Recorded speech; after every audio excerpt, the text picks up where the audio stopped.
Hello, Christian Health Collective here. My name is Jessica Roman, and I am so honored today to be joined by Faun Gilchrist. She is our in-house perinatal doula, and today we are going to be talking about taking back birth and how the medicalization of birth has really harmed women and babies alike, and what we can do to regain our independence from that system. So Faun, thank you so much for being here. Thank you, Jessica. I'm so excited to have this conversation, and I know that this is a topic that you're so incredibly passionate about. So can you give us a little bit of your background real quick, just so that the audience knows Certainly. more about you and your history?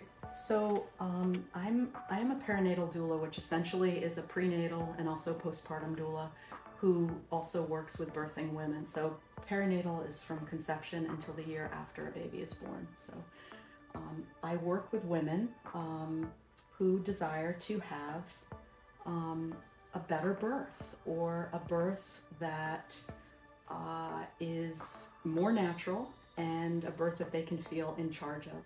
Yes. And I started this work having a hospital birth and getting to know a doula and realizing that without an advocate, if you decide to have a hospital birth, you're largely at the mercy of your doctor or your midwife.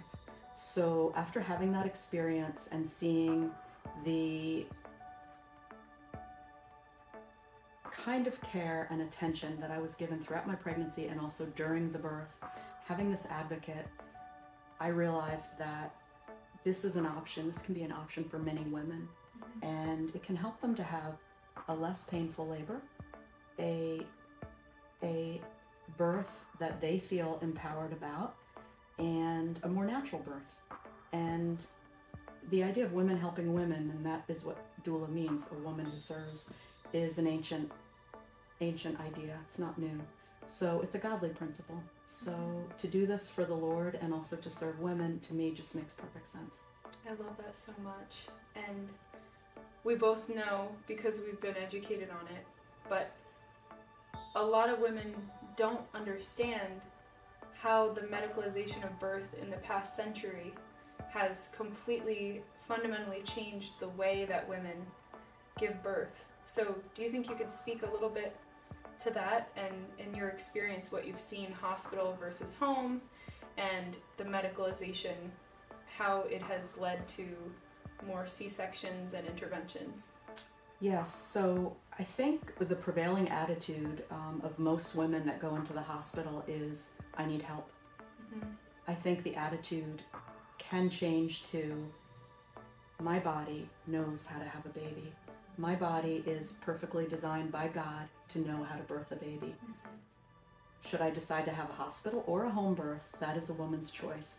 However, the medical community does treat birth as though it's a medical condition.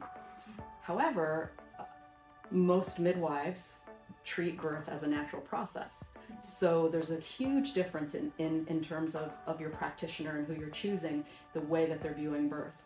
So the general attitude, I think, as I described it, is that having a baby is a medical condition. So as you are having a baby in the hospital, you're largely subjected to the policies and procedures of the hospital.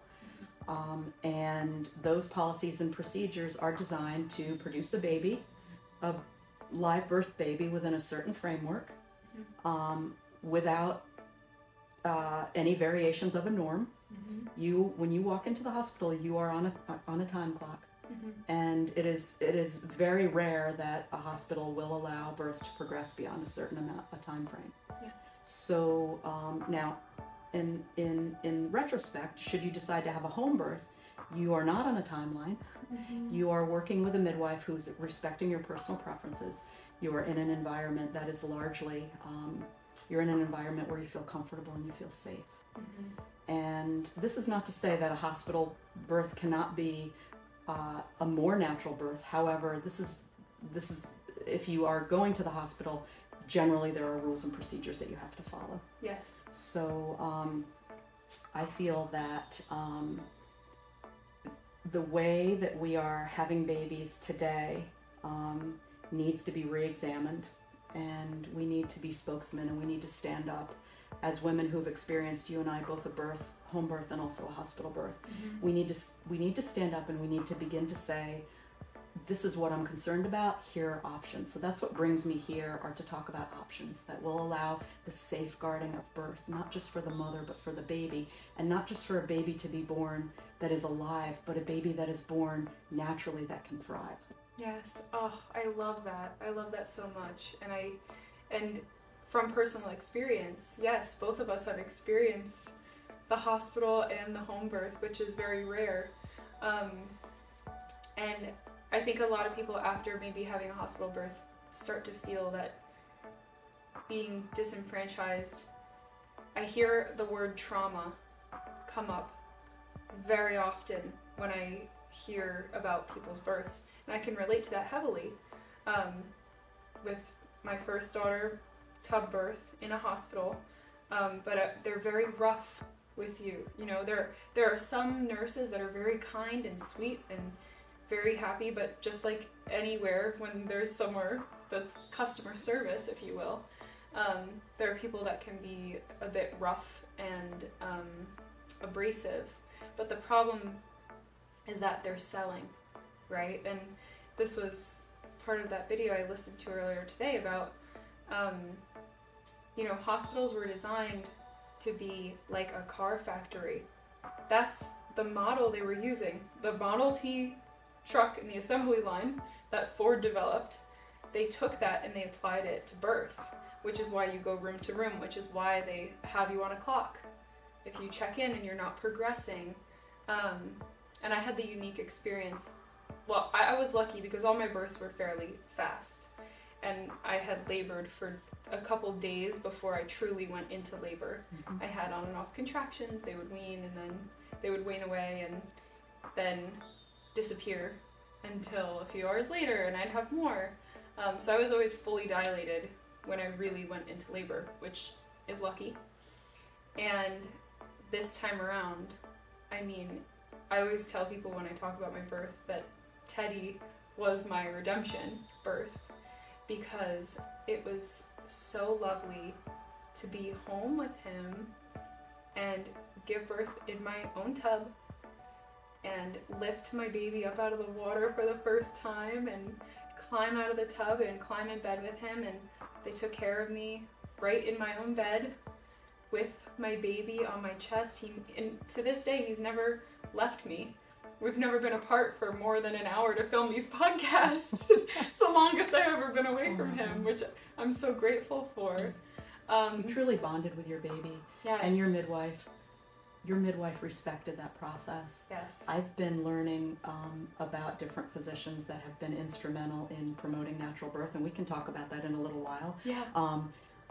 So it sounds like you had an experience where you were allowed, you created, this was your birth, this experience where you could truly bond with not just your baby, but your entire family could bond with your baby. Mm-hmm. And I would love to hear your perspective on the opposite, on a woman who comes into the hospital, she's doing okay, right? Or let's say this, for example, I have many friends who have been through this. You go to your appointment, you're 40 weeks. Your provider says, we're not going to let you go any longer. You have to be induced.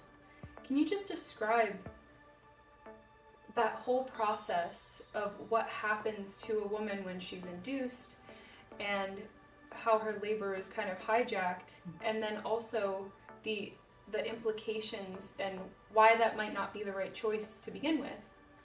So studies have shown, and I've talked to midwives about this, midwives who are licensed, midwives that are professionals, and midwives that have freestanding birth centers that are, again, licensed. So these are highly professional women. The average gestation for a woman who is pregnant is 40 and a half weeks, close to 41 weeks. So the misnomer that birth needs to happen at 40 weeks is outside of what is considered normal. However, there are minute risk factors that come into place at the 40th week. They are so minute that they are statistically, in my opinion, statistically insignificant. Any well-versed mother should be aware of anything that is different when she's carrying, such as counting kicks, such as anything about her health, and these can be accomplished during your routine weekly visits with your midwife or with your doctor. So with that knowledge that almost 100% of births are going to be healthy at 41 and a half weeks, a woman ought to be allowed to safely wait until labor starts. Now, Right. if a woman is told by her doctor or her midwife that she needs to be induced at this time, she's often threatened with an obstetrician or a midwife that says, I will refuse care of you, so you can transfer your care.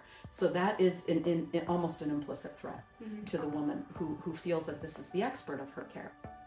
So when a woman is given evidence that of the tiniest risk to her that she needs to be induced at this time, it will start generally with her being admitted early, Pitocin being started, and I don't know that most people realize what Pitocin actually does to a baby that is in utero.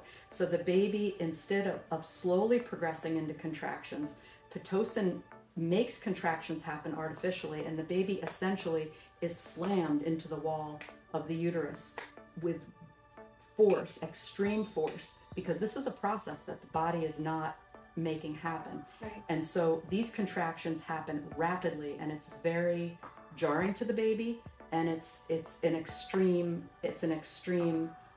contraction that is being produced rather than the gentle, slowly building up of contractions. And as you experienced and I experienced at home, it's not unusual for contractions to begin and end and begin and end before they start to come into a regular pattern, and that's well documented. But within a hospital situation, there is a norm of labor, and the norm of labor, if anything varies from that and there's the tiniest bit of risk, it's mitigated and it's treated with Pitocin so that the baby can be born within a certain amount of time. Yes. Because even with the tiniest risks, and that's what hospitals look at, they look at the most tiny insignificant risk. They will maximize that to produce a live birth. So once that intervention begins, other interventions such as epidurals, because the pain response to that kind of Pitocin is extreme. So an epidural is then given to a woman, which generally the side effects are not well explained, and they are extremely risky. A woman, beyond the headache for several days and the harm to potentially paralyzing a woman because of where the needle is actually being put. Yes. The other side effect is that the needle will not reach the pain center, and this was my experience. I was given an epidural in the hospital, and it did nothing for my pain. I was numbed from essentially the top of my leg down, so that I still experienced the full force of the contractions with Pitocin, and didn't have any change to my pain experience. Oh my goodness. So it was an incredible amount of pain that you wouldn't have faced without the Pitocin and the epidural. yeah, there's no guarantees that any of these procedures, not only will they work, but that they're even safe. Right. So, and then the other side of the epidural is that a woman has no pushing sensation. Right. There's a reason for the pushing sensation. It signals to the brain that it's time to push the baby out. Yes. So in the hospital, you're also, on top of that, not given the option to birth in the position of your choice in most cases. Now, hospitals are starting to change this a little bit. And so I do want to talk about a doctor that has made some differences in the hospital, but those are, and we'll talk about that later, but those are largely what is happening. With one intervention comes another, and that's called a cascade of interventions. Yes. So when the Pitocin's not working, when the epidural is not working, when a baby is not produced, as you say, in a factory, essentially factory setting, then the next intervention, generally with a fetal monitor that's monitoring the safety of all these interventions, it will generally show abnormal heart rate on a baby's for the baby, Yes. because a baby cannot tolerate being slammed into the cervix with that much force. So you will see an abnormal heart rate pattern without recovery, which leads to the next intervention, which leads to many hospitals having cesarean rates of up to 50% is not unusual in other countries. Our norm is about 30, and I do believe it's growing. But in other countries where there are, people can elect to have a cesarean if they like, but in other countries it can be up to 50%, yeah, in some South American 50%. countries. Yeah. 50%? Yeah, ours is about in the 30s. Oh my gosh, I didn't realize it was that high. Mm-hmm. So 1 out of every 3 pregnant women that walks into a maternity ward is going to walk out having a major abdominal surgery. Yes. For a process that should be natural. And there needs to be a study about the cascade of interventions leading to cesarean sections. The ACOG now is saying that fetal monitoring is not necessarily indicative of concerning contraction patterns. So we are seeing some shifts and some changes. Okay. So you have the right to refuse fetal monitoring, continuous fetal monitoring. Really? Yeah, okay. You can refuse that. You can ask for intermittent. You can also ask for just Doppler. Now, some doctors will adhere to that. They will respect your decision, and other doctors probably will say, we'll go with intermittent, but largely they're using intermittent now. Okay. Yeah. Wow, it's just crazy to think about. We have a natural process, right? Like, and I hate to compare it to this, but I compare it to going to the bathroom. You know when you have to go to the bathroom, and you go. And that's it. Your body signals. Your body signals, Yes, and you it's time. feel the sensations, and you know what needs to happen to go to the bathroom. And while labor is a more complicated process, it's really not that different. When you feel, like, for example, my last birth, I was in the tub, I was relaxed, I took like a 2-hour bath after I put my kids to bed, and the relaxation of the warm water on my belly every night, I'm not a bath person. I don't like to be wet. I'm like a cat. I just don't like it. And when I'm pregnant, I cannot stay out of the tub because it's just so relaxing on my muscles and on my belly. Of course, I keep the temperature pretty low, not to hurt the baby. And I got up out of the tub to wash my hair in the shower. I'm in the shower, and immediately I had one contraction, and I felt the baby drop, and I called my husband and I said, you gotta get up here, call the midwife, it's happening now. Like, you know when you're in labor, and you know when it's real, when it's real active labor. And of course I had a couple false alarms a few times, but if you wait it out, you'll see what happens, so there's no need to panic. And I think that for my generation in particular, a lot of the fear that we have comes from in 9th grade, so we're all 14 years old, and they show us a video of a woman on her back giving birth in a hospital, screaming at the top of her lungs in pain, and that scared a whole generation of women. We're terrified. I don't want to be that woman screaming on a table on my back and there's nothing I can do and this whole baby is coming out. It looks terrifying, right? And the medical community has an agenda.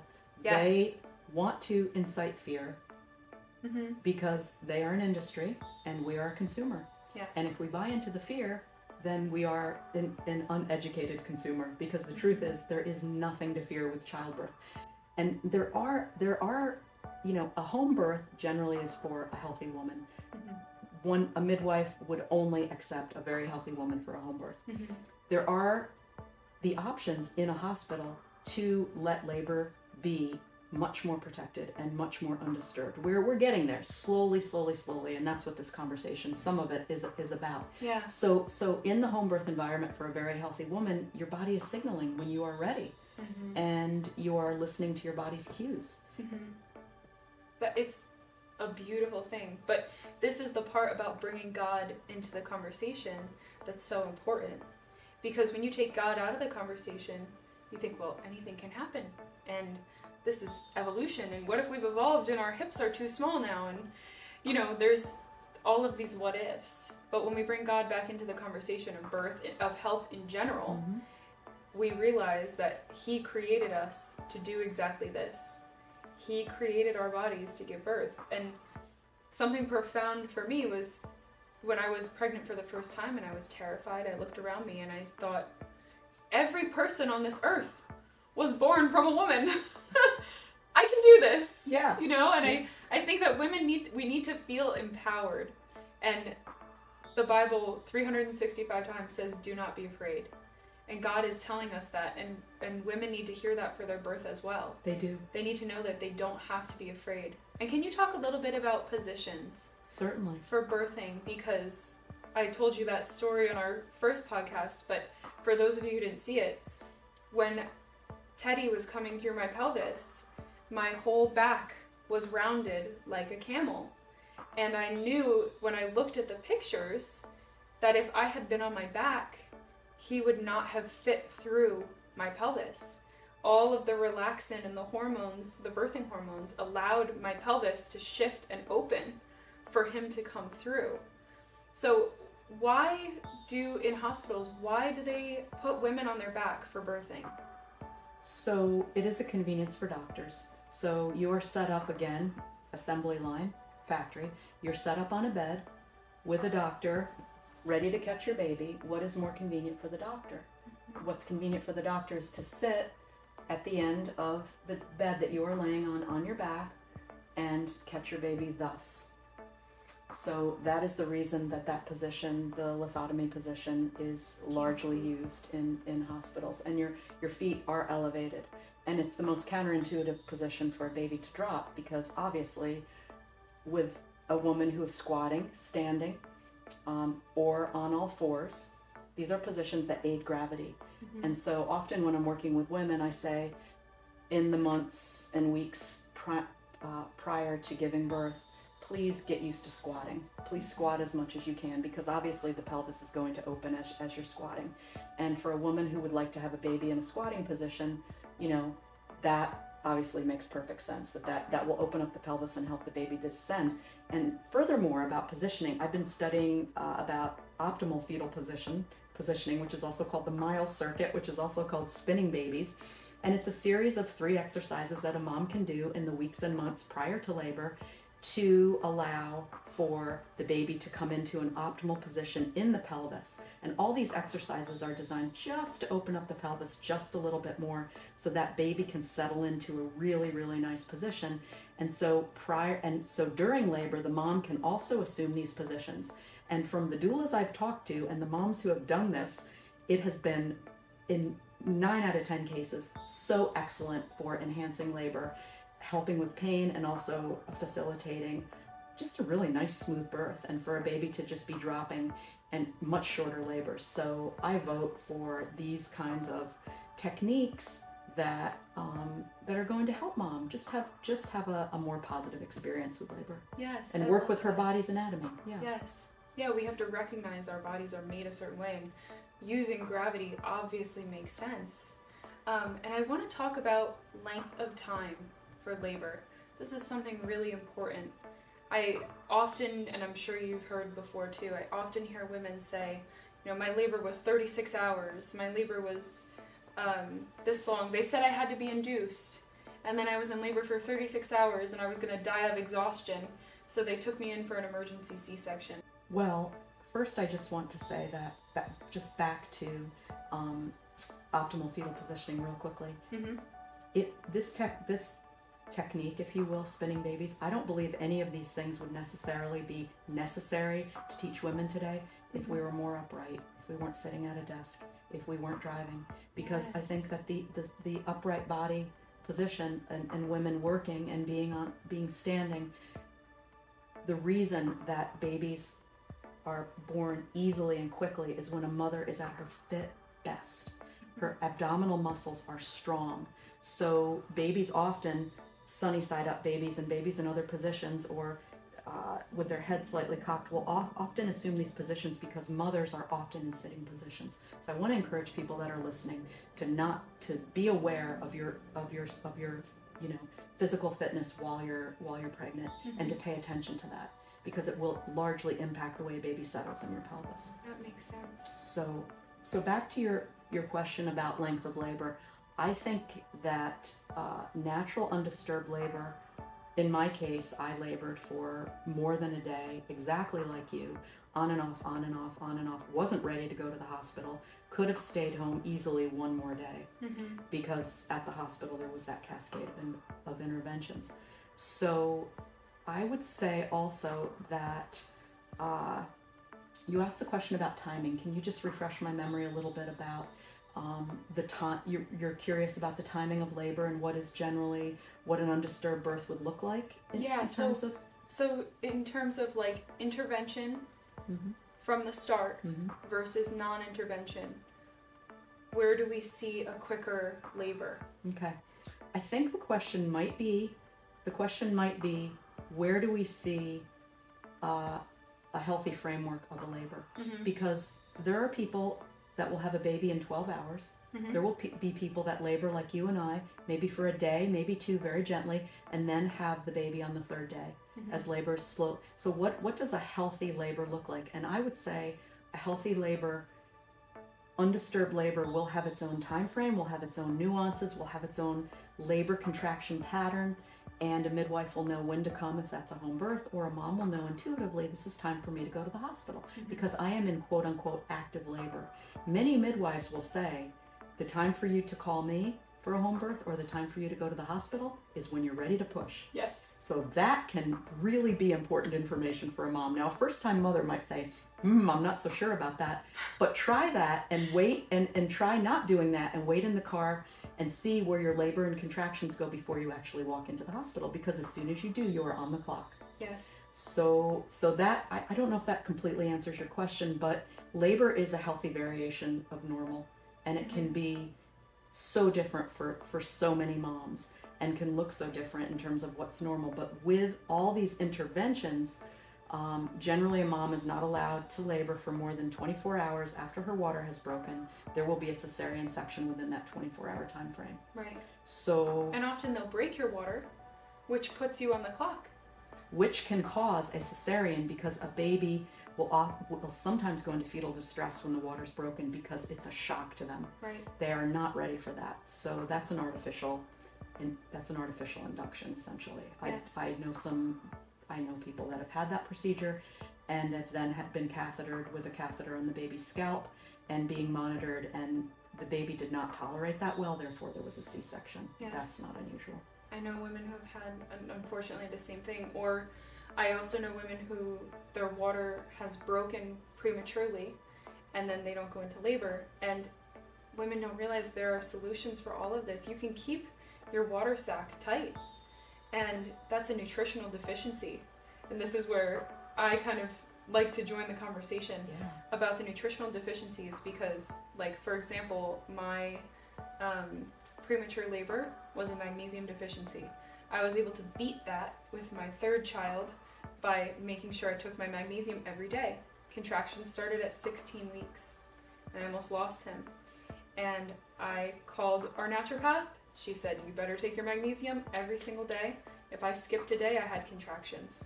I was so unbelievably magnesium deficient. I still take it to this day every day because I'm deficient. Most of us are. But the water sac bursting prematurely is vitamin C and NAC deficiencies. That's so interesting. Yes. So if you take those two every day, you will not have that problem of a premature water breaking. My water never broke in all of my labors until the shoulders were out. The head would be, well, I guess when the head came out. When I was ready to push the shoulders, that's when my water burst with all three of mine. I was at a workshop with midwives, and they were talking about, this was 10 years ago, why placentas aren't healthy anymore. And that they had seen so many, these were home birth midwives, unhealthy placentas.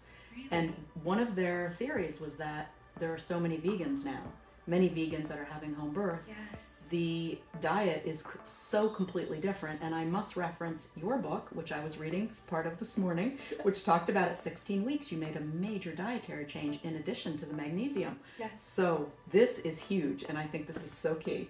Yeah, I think it's a great part of the conversation, because we're being pushed this plant-based agenda by big food, and it's the next big health craze, and plants are where all of your health and nutrients are, and it's just categorically untrue. And, you know, I did a recent interview with Dr. Anthony Chafee, who talks constantly about the value of animal foods. What they don't tell you about animal fats is that all of your fat-soluble vitamins are in animal fats, in egg yolks, in duck fat, lard, ghee. That's where butter. That's where you get so much of your good nutrition. And so for this pregnancy, in a stark contrast to my other two, I ate butter constantly. I ate homemade fermented kefir, and I ate 12 egg yolks per day my whole pregnancy. And this was the healthiest baby that I had. Number 3, thank God. And I was able to achieve my home birth. But we need the animal foods, and a traditional diet for a pregnant woman are the sacred animal foods. That's what they would save in a village for the nursing women and the pregnant women and anyone who was very sick. They would get the best fatty meats, the organ meats, the butters, the ghees, the milk, and that was all saved for those women in particular to nourish their bodies before they had babies. This was a culture that valued women. Yes, it was. That it protected us. It protected us, and it allowed us to thrive. But animal foods are so important. And I've seen the vegan placentas versus and I was carnivore for this pregnancy. So I've seen the vegan placentas versus women who do eat meat. I ate tons of meat, and my placenta was like black when it came out. It looked like an organic cow liver. It was very, very dark. And it's probably because of all the animal foods. Whereas my first placenta was a bit anemic looking. It makes perfect sense. It makes perfect sense. So you grew such a you grew, your body was growing a totally different placenta as you learned through each pregnancy. And I ate no sugar during my second home birth pregnancy, and ate copious amounts of it during my first labor. My mood was completely different in my first labor versus my second labor because I had no sugar, had no desire for sugar, had completely eliminated it. So it's so interesting, the difference that diet makes, and you know, it's our obligation, it's our responsibility to grow a healthy baby. So you have all of this information, and we, like, I want to pass that on as well. I'm grateful that you shared what you just did about the guardian, you know, these cultures that were guardians of women and place such high value on their role as mothers. Yes, yeah, and the sacredness of the child in the womb and the nursing child, and protecting the relationship and protecting their nourishment, making sure they were nourished and that they could grow properly. These foods were cherished because they didn't have them all the time. They didn't always have a hamburger that they could go to the store and buy. They had to kill their meat, and you know, the men were out hunting and bringing back these animals and saving the organs and the fat for their women. We have to realize this when we think about nutrition for pregnancy. And the other thing that you just mentioned, which is a great point, is mood and your mental health. Your mental health will suffer if you cannot properly produce hormones. And you need 2 things to make hormones in your body. You need cholesterol, which you can get from animal fat, and you need iodine. And both of those things, our entire culture, we're completely depleted of both. In fact, they started putting iodine into salt because people were so iodine deficient that they were becoming incredibly sick. So they started making iodized sodium chloride to combat that, and it's just not enough, first of all, because we're drenched in chemicals that look like fluoride, or look like iodine to our body, like fluoride, chlorine, bromine. They go into our cells and disrupt the normal function of our cells, because what we really need in their place is iodine. So, but if you have animal fat and iodine, you can make happy hormones all throughout your pregnancy. And if you're eating sugar and, you know, eating for 2 and eating whatever it is that you want, you're going to have a completely different experience. I did.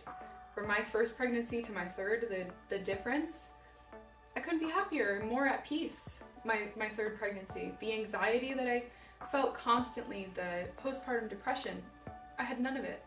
It felt like a normal, natural process. And I felt like my needs were met and I had everything. So women need to realize too that you can prevent postpartum depression through your birth experience as well. And I think when women are having these traumatic birth experiences, that is a huge contributor to postpartum depression. Could you speak a little bit on that? Yes, I would say I agree with that. I agree that, food is medicine. And again, we have a responsibility to do our very best to nurture this life that we are carrying.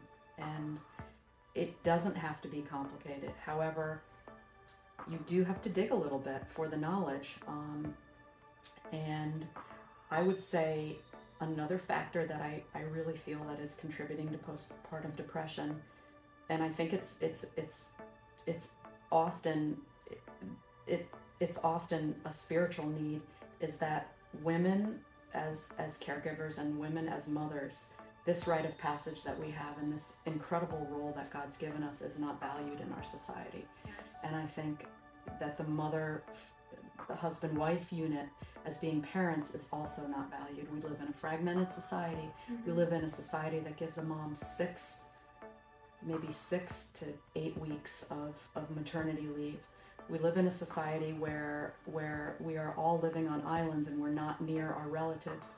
So as important as diet is, and it's hugely important, I think the fragmentation of our families that are not any longer godly families, with the mother and father at the head, God at the head, with the mother and father together and the baby under them in a nesting, cohesive, godly fashion, the way God has made us as a family, we're losing this. And so we're seeing these mental health issues, epidemic amounts of single moms, epidemic amounts of women who are even questioning whether or not only do they want to have a baby, but do they want to get married. Mm-hmm. Men and women also just not having a relationship that is built on the foundation of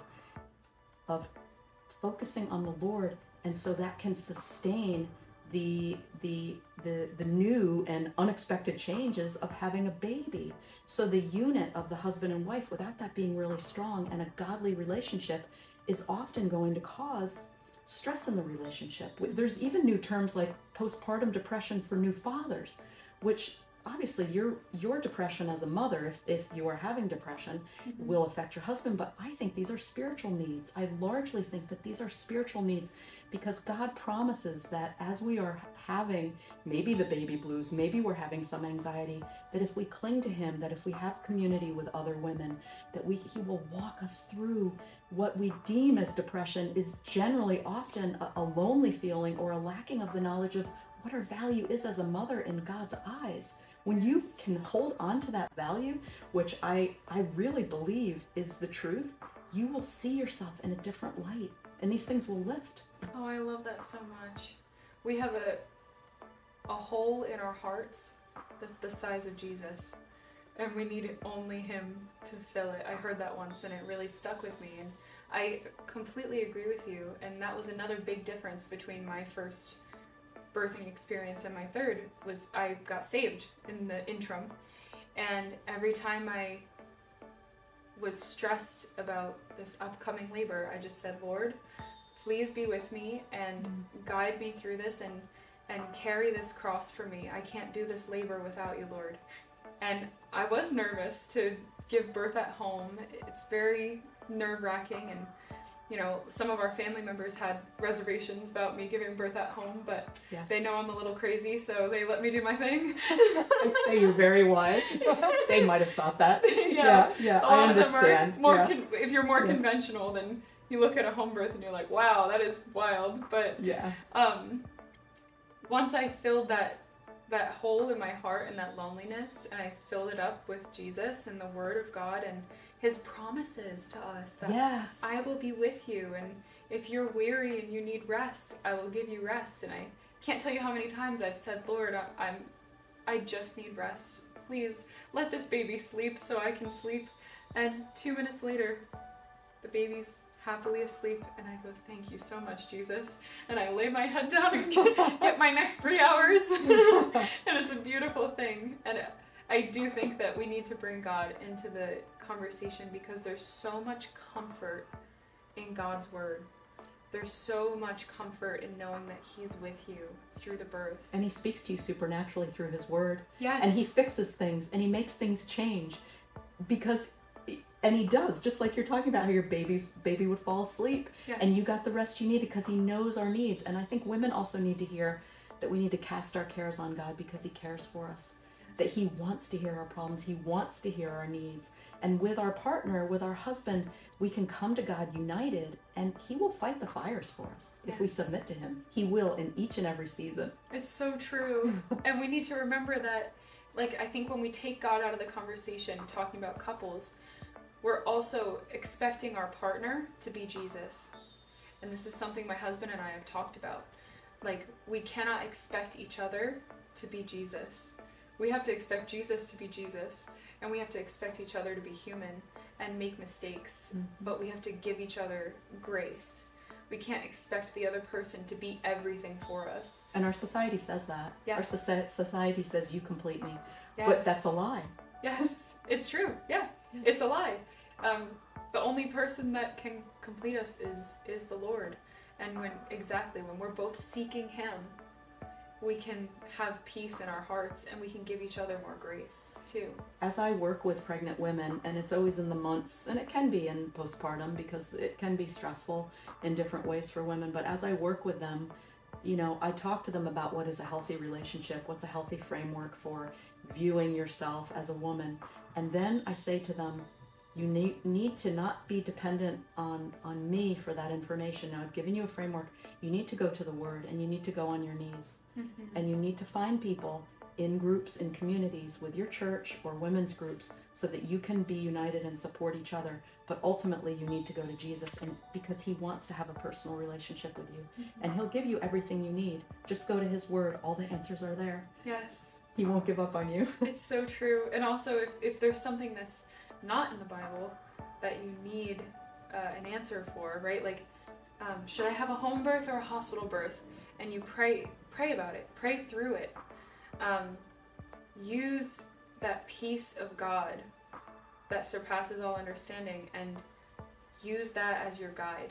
And when you pray, when you feel that peace of God, that's when you know that you're making the right decision. So if there's something you can't find within the Word, follow that peace and you'll know what the right decision is for you and for your baby. It's such a beautiful part of the conversation that we really need to bring back in. Women need comfort, and we need to take fear out of birthing.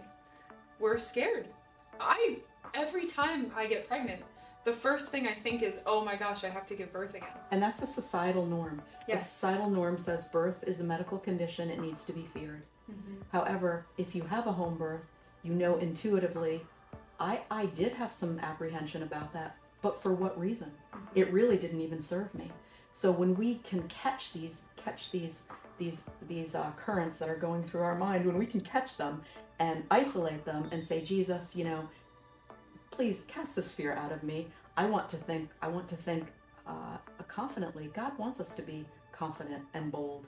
And he will take our thoughts and he will literally change our thoughts so that we can then empower other women and work with other women to share what the truth is, because he promises the truth. Yes, it's so incredible.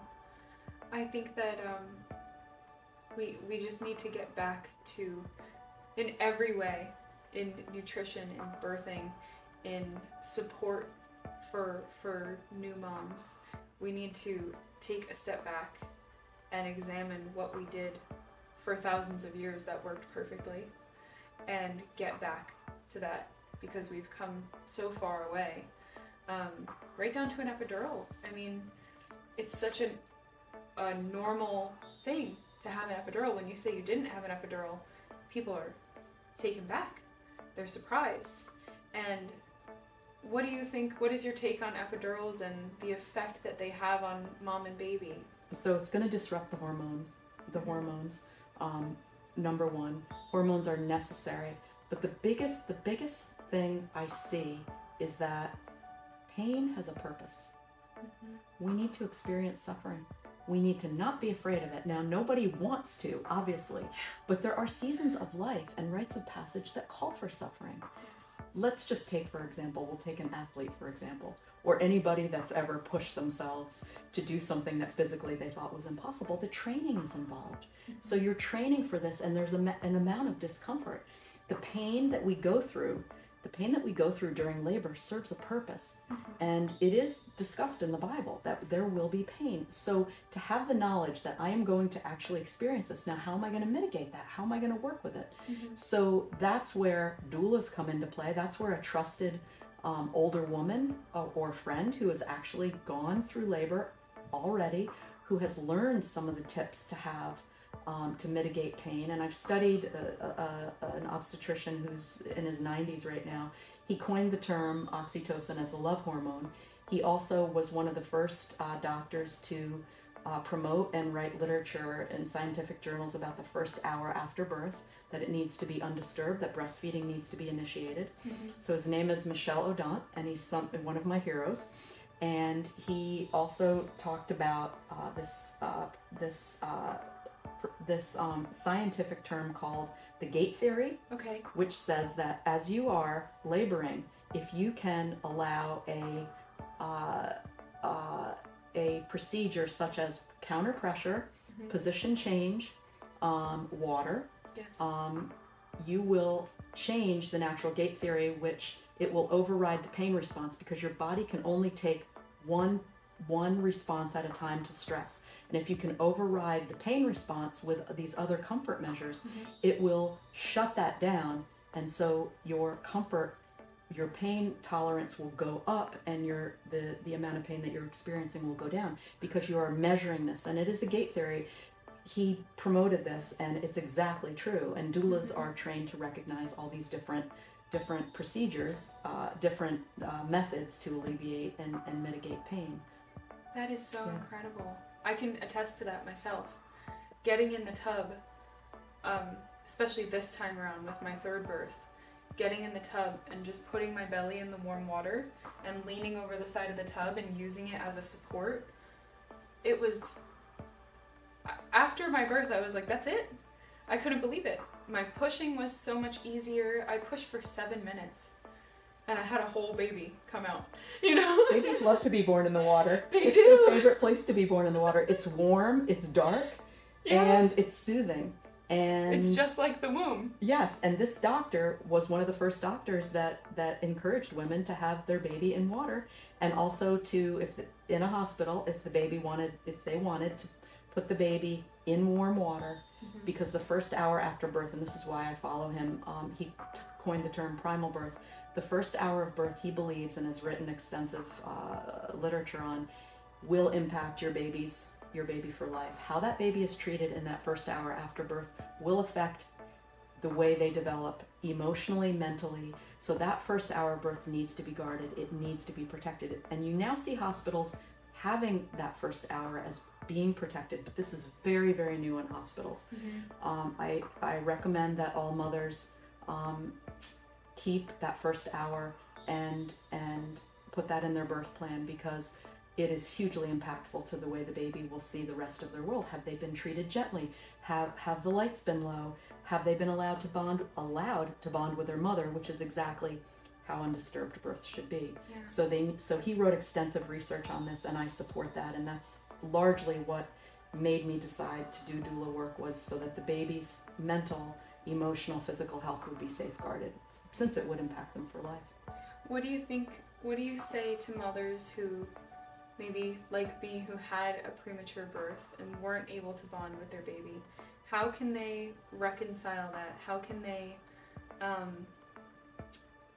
they deal with that and maybe try to bond with their baby later on? What are some things they can do to mitigate that if the damage is already done, so to speak? So I think the answer is easy. It's breastfeeding.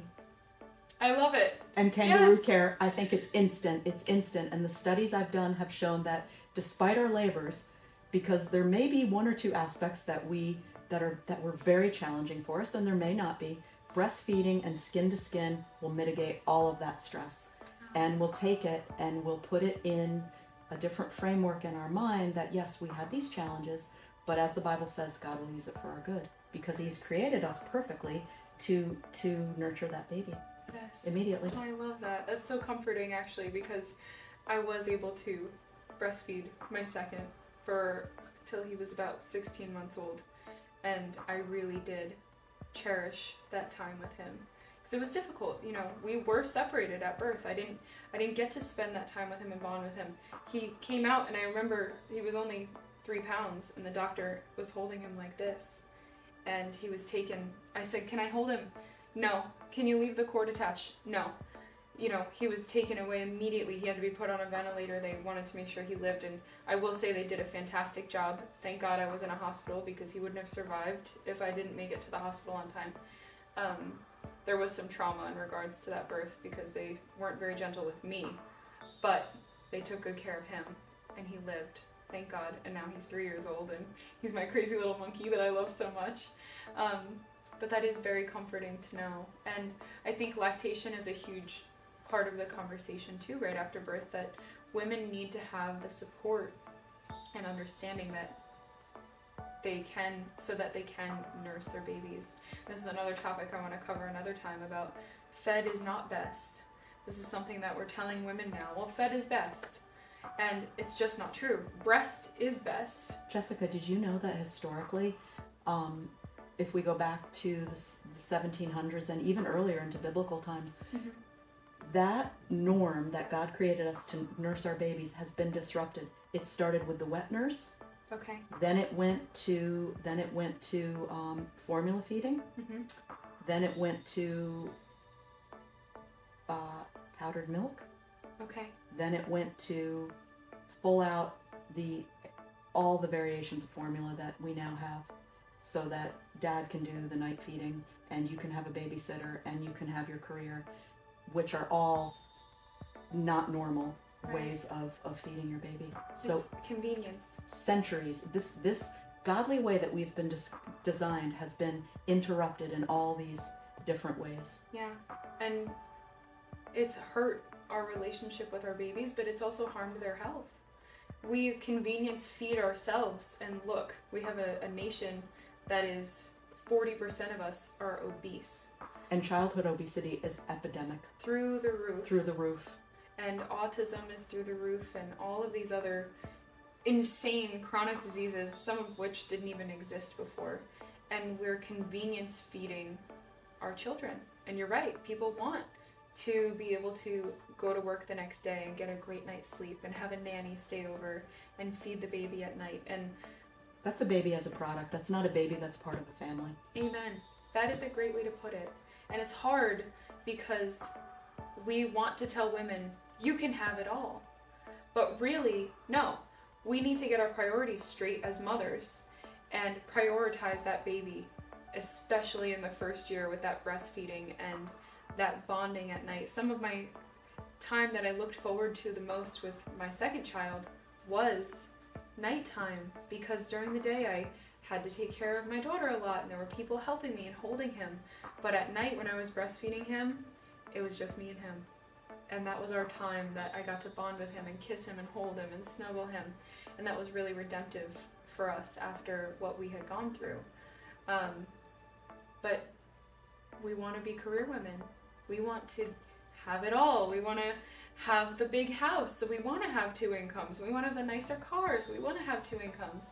But really, we have to get back and out of this materialistic state. Yes, yeah. And bring God back into our hearts so we can be filled with the Holy Spirit and realize that that's not where our fulfillment is. It's about relationships, and we're designed to have relationships. God being at the head, we're not designed to have a relationship with money, to be at the head of what's driving our society.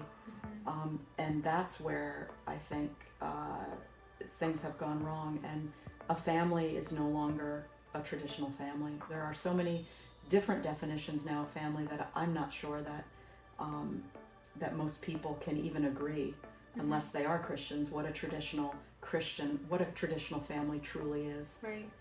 It's a very difficult subject in such a sensitive time. Children are now valued more than couples are valued.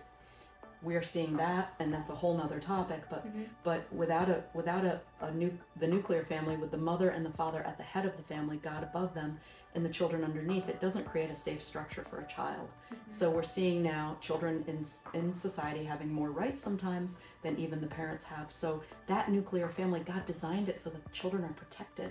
Yes. And a baby can be protected with a mother that is deciding that she wants to embrace her role as a mother, and that is such a precious role, because she is mothering a child that's going to go out into the world someday and impact the world. Yes, yeah, and we've even taken and send kids off to daycare now, and this is another huge thing. Like, I look at my son who's 7 months old, and he's so happy, but I can't leave him for more than an hour.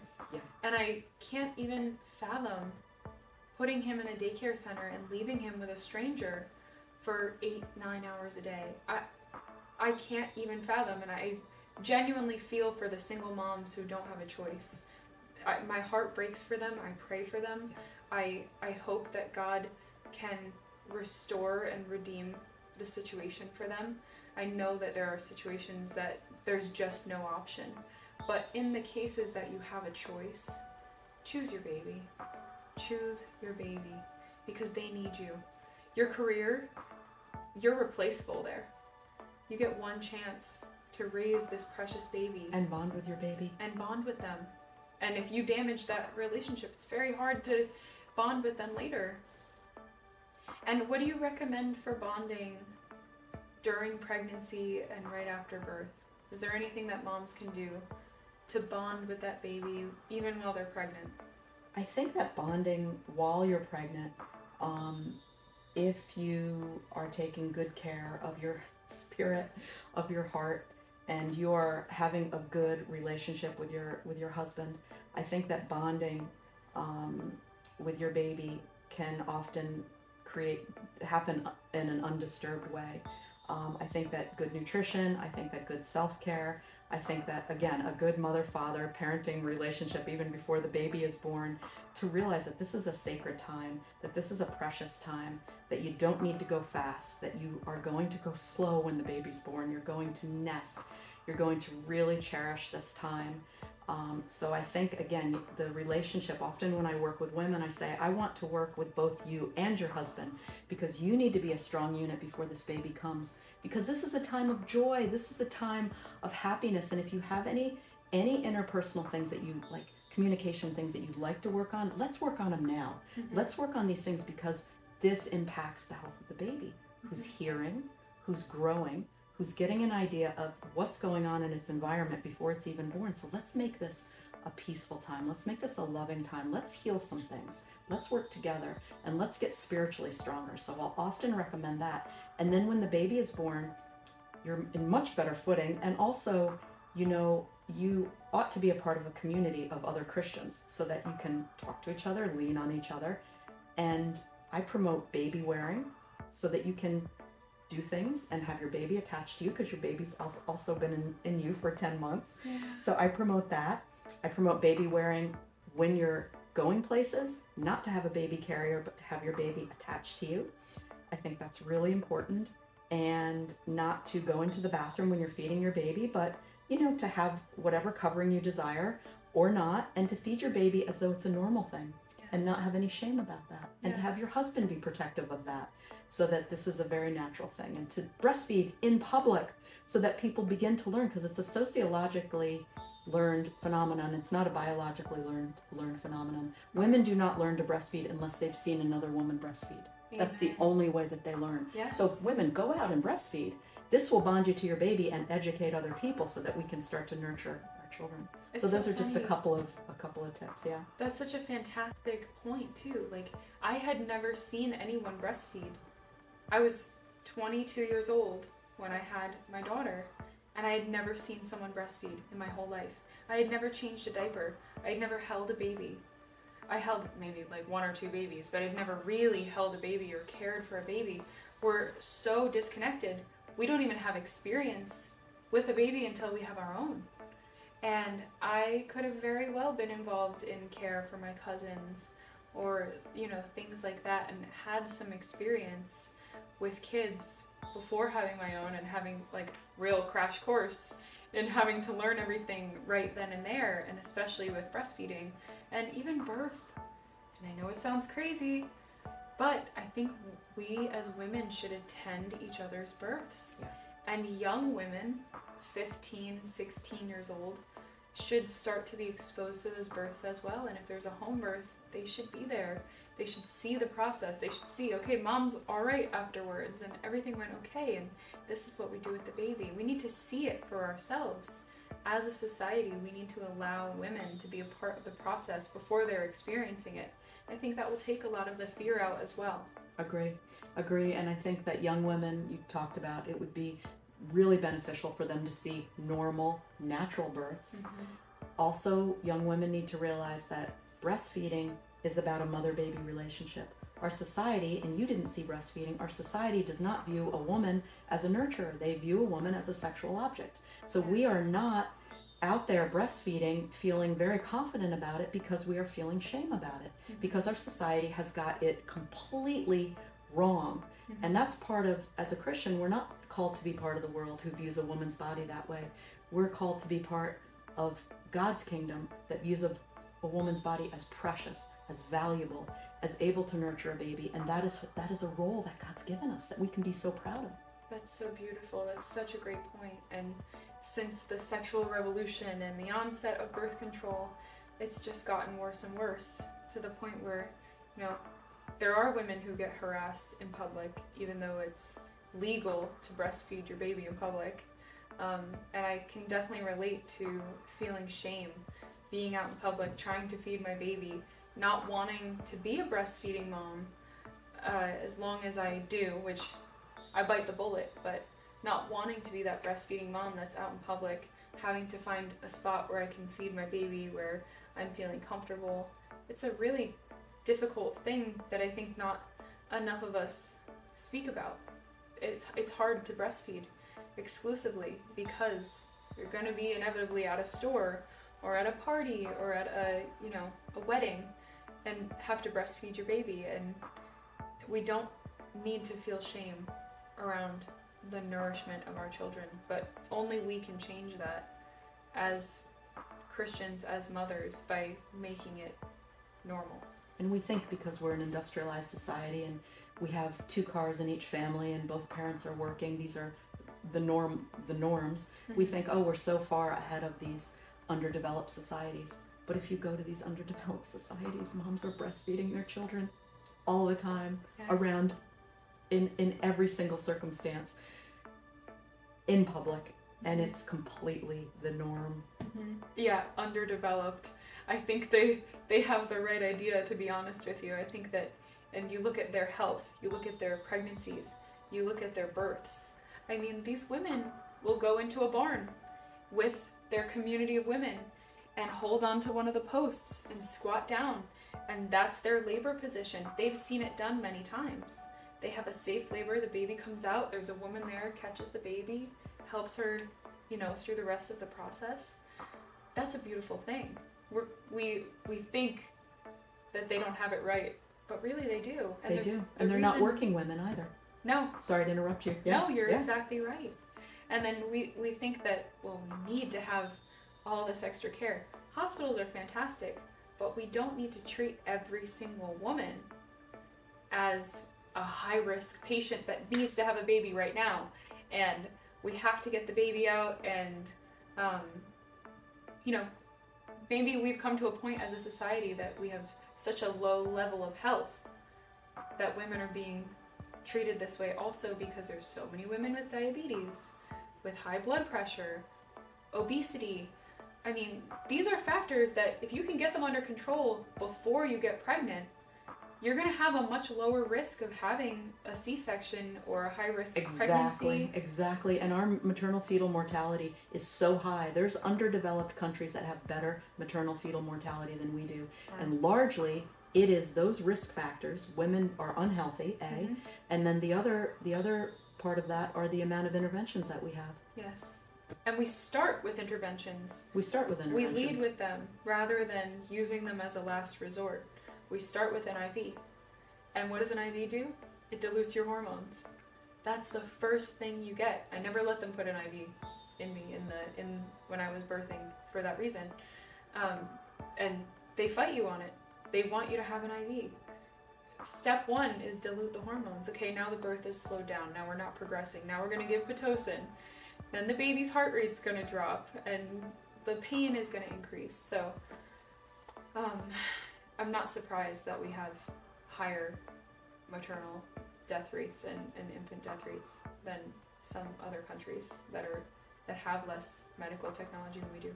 We need less. We need less. We don't need all of what we have. And we need healthier moms. We need women to focus on nutrition, nourishing their bodies so their bodies can nourish and build another human being prior to getting pregnant. If you're thinking about getting pregnant, get yourself on a traditional diet. Read Nourishing Traditions. Read the GAPS diet book. Read the GAPS baby book.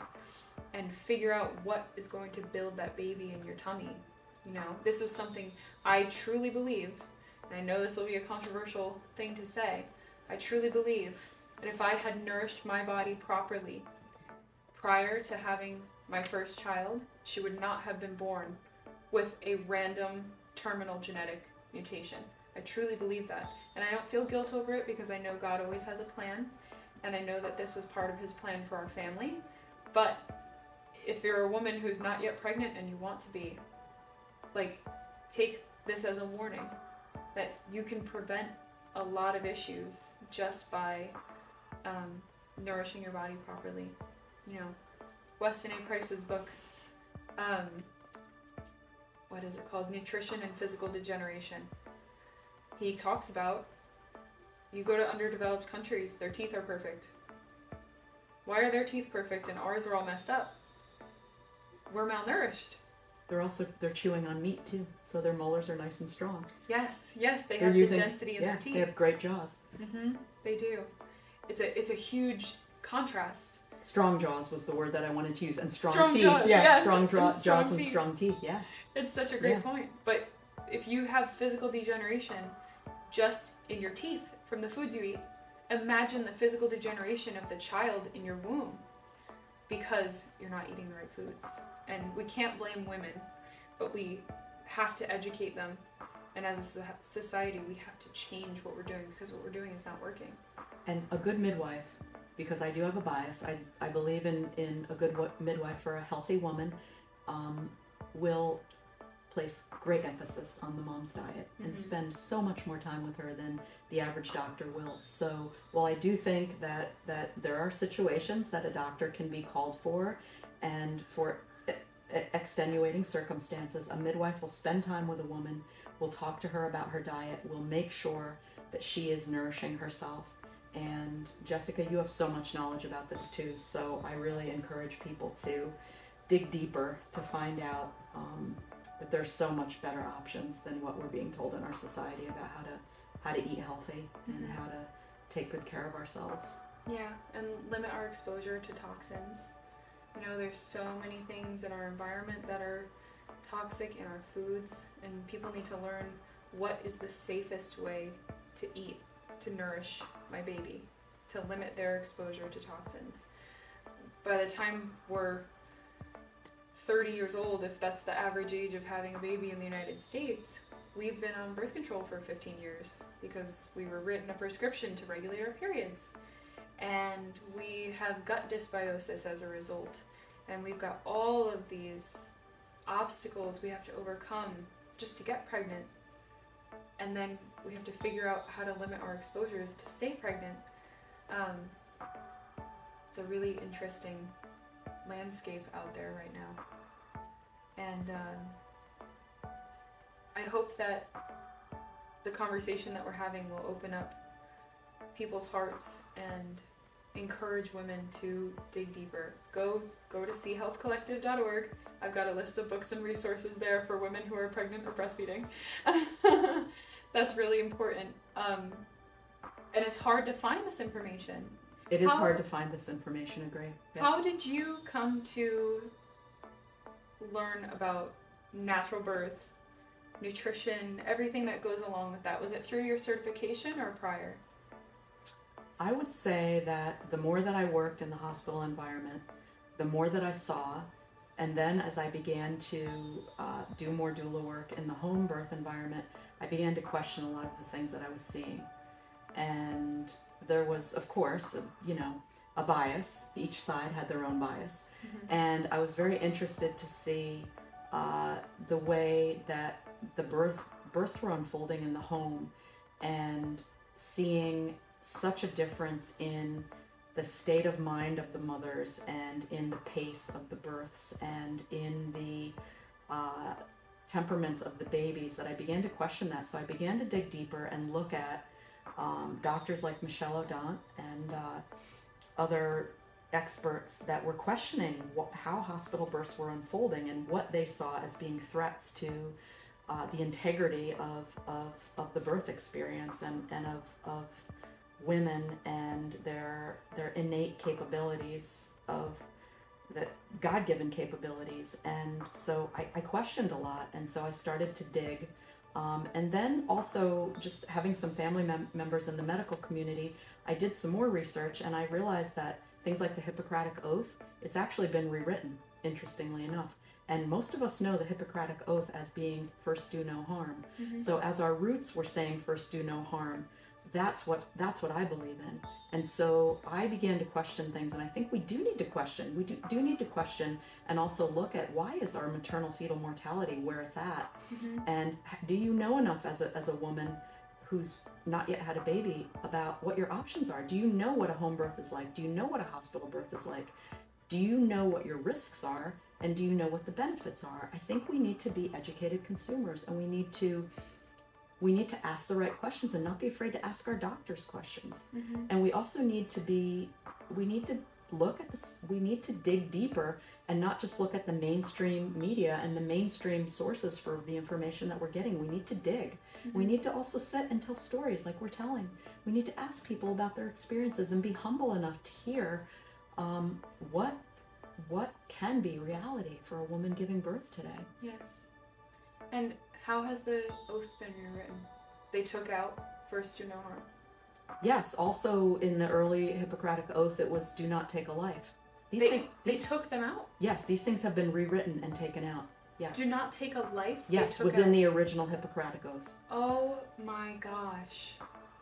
Wow. Well, I guess they had to, because there's doctors who become abortionists. Mm-hmm. And on a very positive note, I'm currently reading doctors who have traditionally had a traditional medical career and decided to become abortionists, who have now decided that they would like to become pro-life. And I highly recommend these books, because this is where I found this information. Okay. Dr. Bernard Nathanson, who directed and produced The Silent Scream, Okay. which is an important video to know exactly how abortion happens, Mm-hmm. and also medical practitioners who became pro-life and found Jesus and decided to become pro-life, and realized that what they were doing was very wrong, and there were reasons why it was wrong, and they searched their hearts, and God led them to these places of learning that these are not choices that benefit mom or baby. Yeah. Yeah. This is something I really want to do a full episode about together, because Yeah. it's something I feel very convicted and passionate about as well. And I spoke at an abortion event this April of 2024, and I spoke about my daughter, who was diagnosed with MMIHS, and I know families who have aborted their children because they were going to be born like my daughter. I read about this in your book. And it truly breaks my heart in every way, because I think what you said before was so profound about suffering. There's going to be suffering in life. And if you look at my daughter, she has suffered a great deal more than I have suffered, or anyone I have ever known. She has suffered incredibly, so much. But I think if you asked her, she'd very much like to be alive.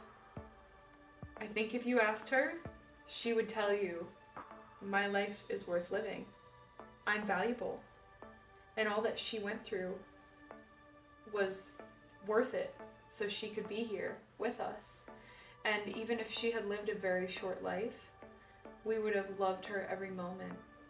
And I can speak from that perspective of people who abort for medical reasons. And I think it's so unbelievably heartbreaking that we've been sold this idea that, well, my baby's not perfect, so we'll just get rid of it out of convenience or To eliminate suffering.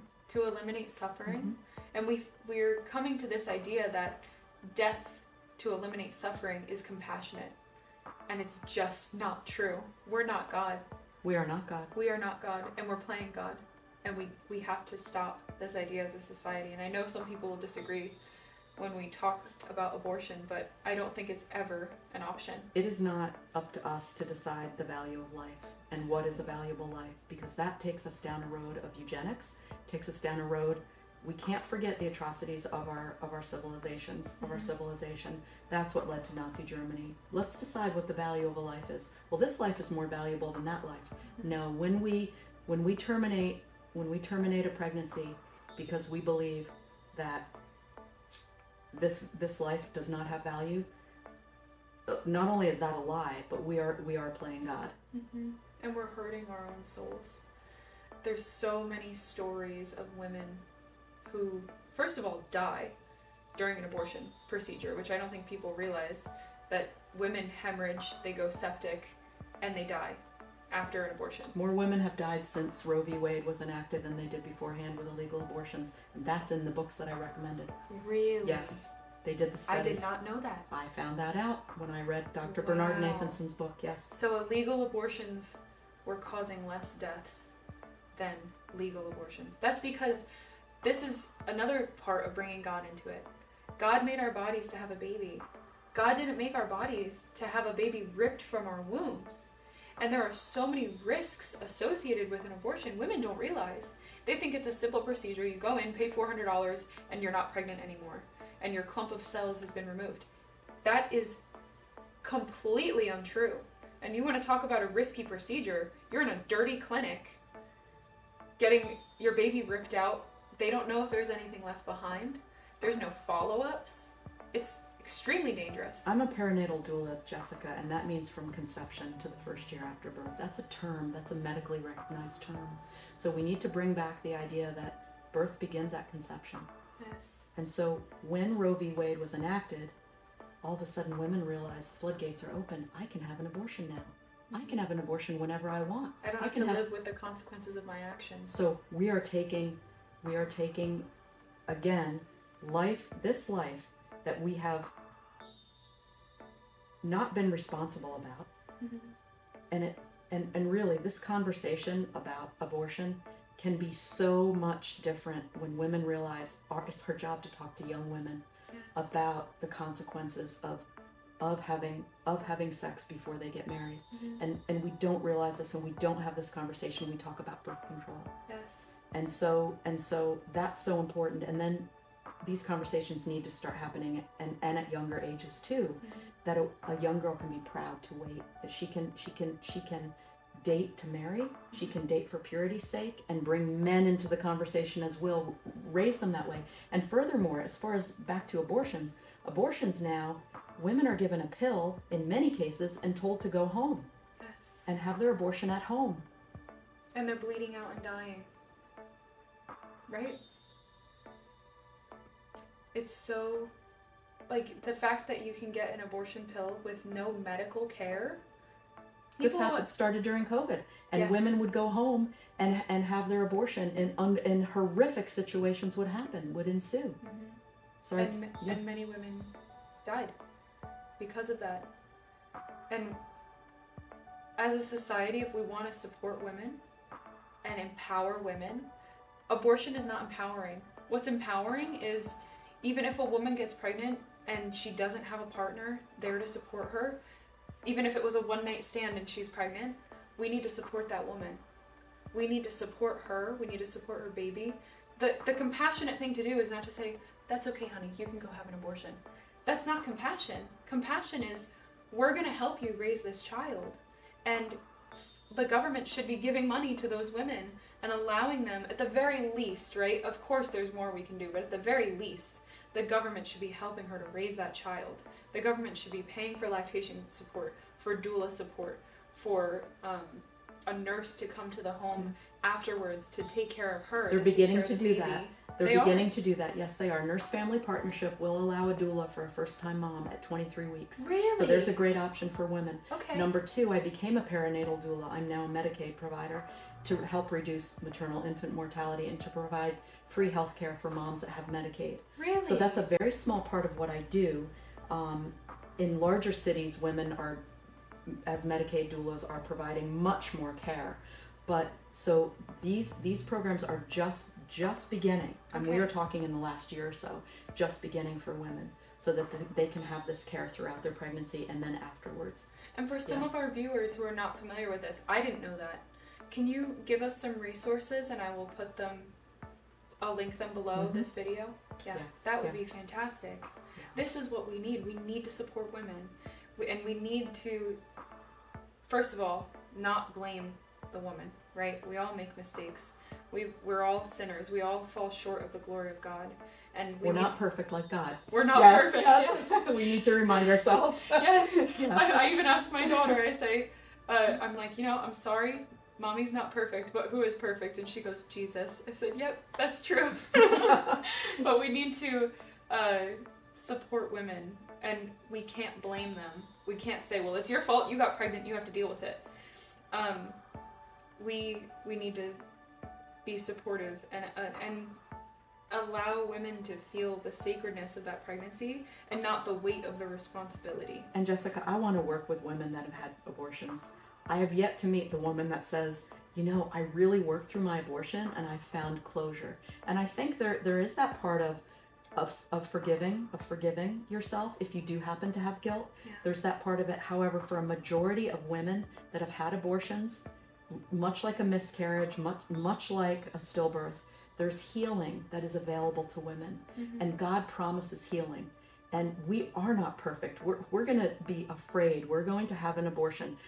We are going to go down roads we never planned to go down as women. These are realities for women. And I would really like to help women who have gone down that road and would like the emotional healing which is spiritual healing that only God can provide.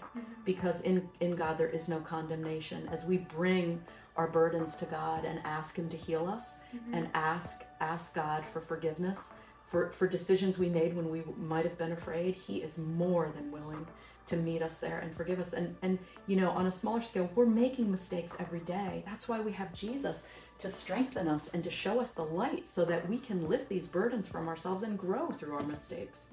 And what comfort to know for women who might be watching this who had an abortion, there is forgiveness in Jesus.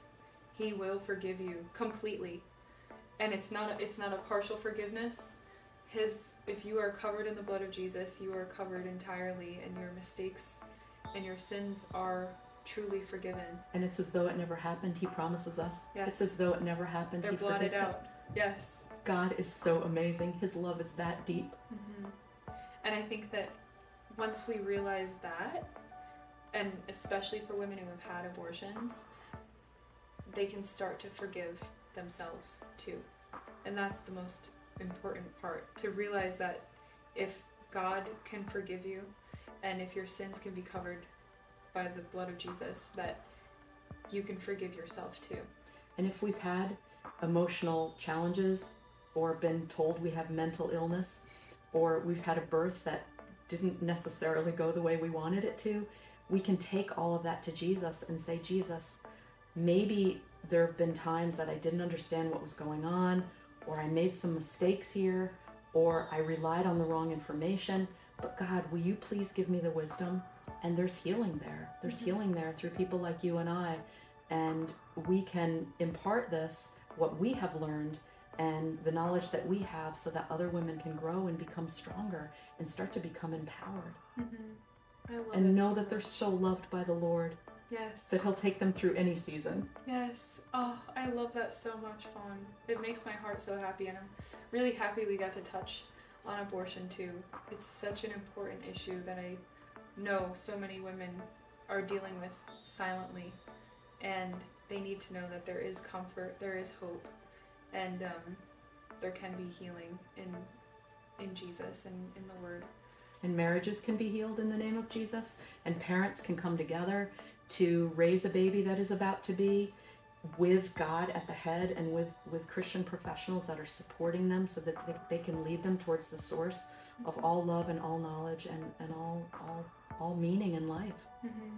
It's so beautiful. We need to really refocus as a society, come back to center, and realize that the family is the unit that keeps our entire society functioning, and we need to support families, and at the center of that, support women. Pregnant women need to be protected, they need to be educated, they need to be supported and well taken care of. And that's the work that you're doing, which makes me so happy. Again, I wish I had known you through my 3 pregnancies, because I think I would have called you every day. Thank you. I'm excited to be able to provide education and help women with birth plans, virtually be there in that way, and also virtually be there birth and postpartum, to just give women the wisdom that as mothers they have so much value, and this season can be such a blessed season with the right tools. And I'm just very grateful for you, Jessica, and the collective to be able to help support me in that desire to bless women in that way. Oh, we're so grateful to have you, because there are so many women who need exactly what you're doing, and they need to know, they need to have Jesus in the conversation of their pregnancy, of their birth plan. They may have more complex considerations, and you can help guide them through making those decisions in a way that honors the Lord and honors themselves. So thank you for being here. And for anyone who's watching who may be pregnant and wants to make an appointment with Faun, you can go to chealthcollective.org and click schedule, or click on our team, or book now. There's plenty of tabs where you can find our booking. You can schedule an appointment with her, and she can help you to have the most amazing and empowering birth. So thank you so much, Faun, for being here. Thank you, Jessica. And thanks everyone for watching, and we will see you soon. And I'd like to add real quickly, yes, please call on Jessica to learn more about any chronic condition that you have, whether you're pregnant or not. And also in the future, we are going to be offering postpartum support groups. yes. And I'm sure there's many more opportunities that Jessica will be discussing in these upcoming podcasts Yes. to support you and your family. Thank you, Postpartum Jessica. support groups, and hopefully even, abortion regret support groups. People who are considering abortion will be able to speak with them. We're hoping to really expand our services around pregnancy, postpartum, everything. So thank you guys. Thank you so much. Jessica. Faun. Thank All you. right. You're a blessing.